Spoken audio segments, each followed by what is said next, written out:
ایک منزل ایک آواز چراغ قصوری کے ساتھ آپ دیکھ رہے ہیں چراغ قصوری یوٹیوب چینل۔ تو سامعین و سامعات، ناظرین و ناظرات، ہم آپ کے سامنے قیامت کی بڑی بڑی نشانیوں کا ذکر کر رہے ہیں۔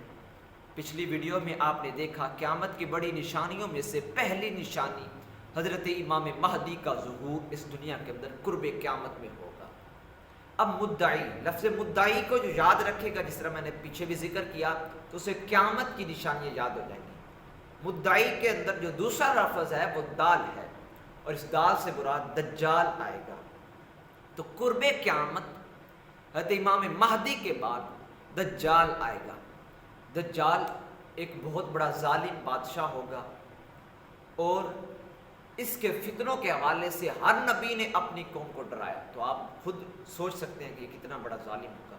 ہر نبی نے اپنی اپنی قوم سے کہا، اور اللہ کی بارگاہ میں وہ دعا کرتے رہے، اے لوگو دجال کے فتنوں سے اللہ کی بارگاہ میں پناہ مانگتے رہو۔ تو دجال اس دنیا کے اندر ظلم ہی ظلم کرے گا، انسانوں کو قتل کر دے گا، اپنی جنت اور دوزخ منائے گا۔ پہلے یہ بندہ مومن کہلوائے گا اپنے آپ کو، پھر آہستہ آہستہ جب یہ گمراہی کی سیڑھیوں پر چڑھتا جائے گا تو یہ کہے گا میں ایک نبی ہوں۔ نبوت کا دعویٰ کرنے کے بعد دجال آہستہ آہستہ خدائی کا بھی دعویٰ کر دے گا، الامان والحفیظ۔ تو سامعین محترم، دجال کے حوالے سے آپ اس ویڈیو کے اندر ساری دجال کی حقیقت، دجال کے فتنے کو آپ دیکھ سکیں گے۔ دجال رہتا کیا ہے، کہاں ہے، اور دکھتا کیسا ہے، یہ کیا کرے گا، اس کو قتل کون کرے گا، اس کا ظلم کیا ہوگا، اس کی جنت اور دوزخ کیا ہے، یہ ایک مومن کو کیسے قتل کرے گا۔ آپ اس ویڈیو کو شروع سے لے کر اینڈ تک ضرور دیکھیں۔ ہمارے چینل کو سبسکرائب بھی کیجئے، لائک بھی کیجئے اور شیئر بھی کیجئے، تاکہ ہر آنے والی نئی ویڈیوز جو قیامت کی نشانیاں میں نے آپ کے سامنے ذکر کر رہا ہوں، یہ ترتیب کے ساتھ آپ سن سکیں، کیونکہ یہ ایک دلچسپ حقیقت ہے، ایک اوتھینٹک یہ حقیقت ہے۔ قیامت کے بارے میں ہر انسان کو علم ہونا چاہیے، کیونکہ قیامت کے حوالے سے بہت سارے اہل علم بھی غلط سوچ کا شکار ہیں، اور بہت سارے جنہیں پتہ ہی نہیں ہے وہ بھی قیامت کے حوالے سے بہت سارے کنفیوژن کا شکار ہیں۔ تو سامنے یہ کنفیوژن کیسے دور ہوگی؟ یہ ہمیں قیامت کے حوالے سے پڑھنا ہوگا، یا ہمیں اوتھینٹک لوگوں کو سننا ہوگا۔ تو سامنے محترم، آپ اس ویڈیو میں دیکھ سکیں گے دجال کے بارے میں۔ تو سامعین محترم، ایک دن کائنات کے شہنشاہ جانے جانا صلی اللہ علیہ وسلم، میرے اور آپ کے جانو ماں کے والی احمد مجتبیٰ پیارے محمد مصطفیٰ صلی اللہ تعالیٰ علیہ وسلم صحابہ کرام کے درمیان تشریف لائے اور ممبر پر تشریف فرما ہوئے۔ تو ظہور کے قیلولہ کا وہ وقت تھا۔ صحابہ کرام پریشان ہو گئے، یہ کیا ہوا کہ حضور اس وقت تو کبھی بھی واعظ و نصیحت نہیں کرتے، لیکن آج کیا ہوا؟ آج ہمیں حضور نے بلایا ہے اور حضور ہمیں واعظ و نصیحت کر رہے ہیں۔ تو حضور صلی اللہ علیہ وسلم بڑے خوش نظر آ رہے تھے۔ تو سامعین محترم، ایک صحابی رسول ایسے بھی ہیں جس نے دجال کو دیکھا ہے اور دجال سے گفتگو بھی کی ہے۔ وہ کون ہے؟ آئیے سنیے گا۔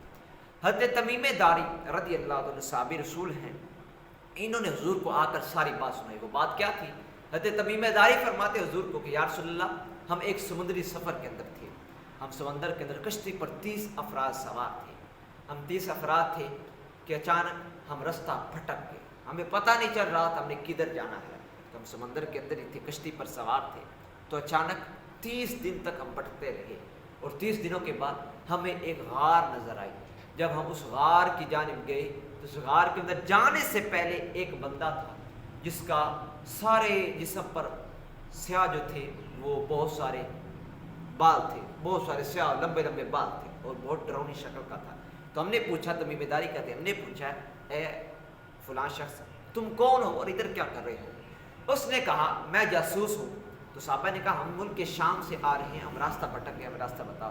اس نے کہا میں تجھے کچھ بھی نہیں بتا سکتا، لیکن اس غار کے اندر ایک بندہ رہتا ہے، تم اس غار کے اندر چلے جاؤ، تجھے وہ ساری حقیقت بتا دے گا۔ تو سامعین محترم، جب وہ صحابہ اس غار کے اندر داخل ہوں گے، حضرت تمیم داری کہتے ہیں زنجیروں کے اندر جکڑے ہوئے ہم ایک ڈراؤنی شکل و صورت کے شخص کو دیکھیں گے۔ وہ بڑی بڑی زنجیروں کے اندر جکڑا ہوگا اور بڑی گرفت کے اندر ہوگا، اپنے آپ کو چھڑانے کی کوشش کر رہا ہوگا۔ تو جب ہم اسے دیکھیں گے تو اسے ہم گفتگو کرنا شروع کر دیں گے۔ تو سامعین محترم، صحابہ کرام کہتے ہیں، حضرت تمیم داری کہتے ہیں ہم نے حضور کو یہ بات ساری ذکر کی۔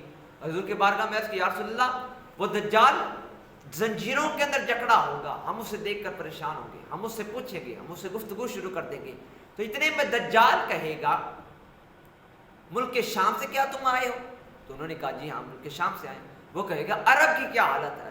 تو کہیں گے عرب تو بہت بڑا ایک ملک بن چکا ہے، اس کے اندر بڑی رونقیں ہیں، بڑی آبادی ہے۔ اتنے میں دجال ایک اور سوال کرے گا، عرب کے اندر ایک بچے کی پیدائش ہونی تھی، اس کا کیا حال ہے؟ تو صحابہ نے کہا وہ بچہ اب نبی ہے، ہم سب کے پیغمبر ہیں، جانے جانا صلی اللہ علیہ وسلم احمد مجتبیٰ ہیں، معصوم آمنہ ہیں، ہم حضور کی غلام ہیں اور حضور ہماری رہنمائی ہر قدم پر فرماتے ہیں۔ دجال کہے گا اچھا، دجال مزید سوالات کرے گا، اور دجال ایسا ایسا جب سوالات کرے گا اور کہے گا میں ان قریب اس غار سے نکلوں گا اور پوری دنیا کو ظلم و ستم سے کر دوں گا۔ اب دجال چیخ مارے گا اور کہے گا میں ان قریب تمہارے پاس آؤں گا، تم مجھ سے بچ جانا، مجھ سے ڈرو۔ اتنے میں صحابہ کرام کہتے ہیں اس نے کہا کہ میں دجال۔ صحابہ کرام کہتے ہیں ہم پھر حیران ہو گئے اس کو دیکھ کر۔ پھر خیر ہمیں ایک راستہ ملا، واپس آئے، حضور کی بارگاہ میں یہ ساری بات کی تو کائنات کے شہنشاہ صلی اللہ علیہ وسلم نے ارشاد فرمایا اے لوگو دجال کے فتنے سے ڈرو، دجال کے فتنہ بہت بڑا سخت ہوگا، بہت بڑا ظالم ہے۔ اور احادیث کے اندر دجال کی ساری حقیقت بیان کی ہے۔ تو دجال جو ہے یہ بہت ظالم ہوگا، اس کی جسامت بہت بڑی ہوگی، لمبا قد ہوگا، چوڑا چہرہ ہوگا، اور اس کے باڑ بڑے بڑے لمبے ہوں گے، اس کی آنکھیں چھوٹی، اس کی ایک آنکھ ہوگی، ایک آنکھ سے یہ کانا ہوگا، ایک آنکھ اس کی انگور کی طرح ابری ہوگی، اور ایک آنکھ اس کے اندر خون ہوگا، اور دجال کے ماتھے پر اس کی آنکھوں کے درمیان لکھا ہوگا کافارا، یعنی یہ کافر ہے۔ اس کے ماتھے پر کفر لکھا ہوگا، اس کے ماتھے پر کافر لکھا ہوگا، اور یہ جھوٹا ظالم بادشاہ ہوگا۔ تو سامعین محترم دجال مشرقی جانب سے یہ نکلے گا اور پوری دنیا میں 40 دن کے اندر پوری دنیا کا یہ چکر کاٹ لے گا۔ اس دنیا کے اندر یہ 40 دن رہے گا، اور یہ چکر پوری دنیا کا کس طرح کاٹے گا؟ اس کے جو 40 دن ہوں گے اس کے ایک دن ایک سال کے برابر ہوگا، دوسرا دن مہینے کے برابر ہوگا، تیسرا دن عام روٹین کے برابر ہوگا۔ اس طرح یہ پوری دنیا کا چکر کاٹے گا، پوری دنیا کی سیر کرے گا، اپنے ظلم کے اندر پوری دنیا کو لپیٹنے کی کوشش کرے گا، کہ امام مہدی کے بعد اس نے آنا ہے اور ہر طرف امن ہی امن ہوگا، لیکن دجال اپنے فتنے کے اندر ہر ایک شخص کو گھیرنے کی کوشش کرے گا۔ لیکن 2 ملک ایسے ہیں، 2 شہر ایسے ہیں، ملک عرب کے 2 شہر ایسے ہیں جو اس کے فتنے سے محفوظ رہیں گے، ایک مکہ اور ایک مدینہ۔ حضور فرمایا کرتے ہیں یہ طیبہ کے اندر اور مکہ کے اندر دجال کبھی بھی نہیں گھس سکتا، کیونکہ مکہ المکرمہ کی اور مدینہ المنورہ یہ ایسی سرزمین ہیں، ان کی حفاظت اللہ کے فرشتے کر رہے ہیں اپنی ننگی تلواروں کے ساتھ۔ اللہ اکبر۔ تو سامعین محترم دجال جو ہے مکہ کے اندر بھی نہیں جا سکے گا اور مدینہ کے اندر بھی نہیں جا سکے گا، اس بات پر حضور نے بڑی خوشی منائی۔ تو سامعین محترم اب دجال پوری روئے زمین کی سیر کرے گا اور پوری روئے زمین کے اندر رہنے والے ہر بندے کو اپنا کرنے کی کوشش کرے گا، جو اس کی بات مانیں گے اسے یہ حقیقت میں جنت کے اندر ڈال دے گا، کیونکہ اس کی ایک جنت ہوگی ایک دوزخ ہوگی، جو اس کی جنت ہوگی وہ اصل میں دوزخ ہوگی، اور جو اس کی دوزخ ہوگی وہ اصل میں جنت ہوگی۔ یہ اپنی خدائی کا جب دعویٰ کرے گا تو یہ جادو کے ذریعے شیاطین کی سرکش شیاطین کی مدد سے یہ بارش بھی برسائے گا، سبزہ بھی اگائے گا، اور پورے روئے زمین کے خزانوں کو یہ لپیٹ لے گا۔ تو سامعین محترم دجال کا فتنہ بہت بڑا ہوگا، یہ بہت ظالم ہوگا، بہت سخت ہوگا۔ تو سامعین محترم جب یہ دجال اپنے فتنے کے اندر ہر ایک شخص کو گھیرنے کی کوشش کرے گا، اس کے ماتھے پر کفر کا ٹیگ لگا ہوگا، اور اس کی جنت اور دوزخ ہوگی، جس کی بات مان لے گا اسے یہ جنت کے اندر ڈال دے گا، جو اصل میں جہنم کے اندر جائیں گے، جس کا انکار کرے گا، اس کی نافرمانی کرے گا، اس کو یہ قتل کر دے گا، حتیٰ کہ یہ مسلمانوں کو بھی قتل کرنے کی کوشش کرے گا۔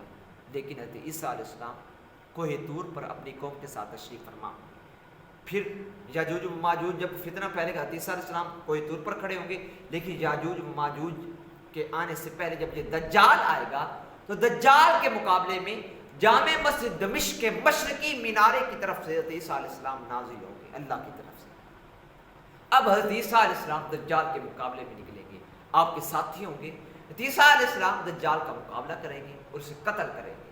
تو سامعین محترم دجال اس سے پہلے پوری دنیا پر ظلم و ستم پھیلا دے گا، ہر طرف اپنا ظلم پھیلائے گا، ہر شخص کو اپنا کرنے کی کوشش کرے گا۔